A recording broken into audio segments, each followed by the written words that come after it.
नमस्कार. तर आपल्या तिसऱ्या भागामध्ये आपलं स्वागत आहे. तर मुंबई एअरपोर्टला पोहोचल्यानंतर 3 ते 4 तास वाट बघितल्यानंतर आम्ही पुढच्या दिशेने निघालो शेवटच्या टप्प्याकडे. तिथे गेल्यानंतरही आम्हाला 15 ते 20 मिनिटं वाट बघावी लागणारच होती.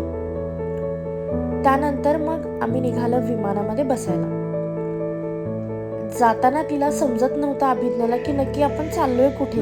विमान तिकडे दिसतंय, मग आपण कुठे चाललोय. मग फायनली आतमध्ये पोहोचल्यानंतर ती एकदम खुश झाली विमान एवढ्या जवळून बघितल्यावर.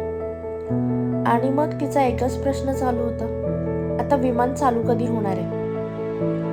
आणि मग थोड्या वेळ वाट बघितल्यानंतर आमचं विमान चालू झालं आणि मुंबईला बाय बाय करून आम्ही निघालो दुबईच्या दिशेने.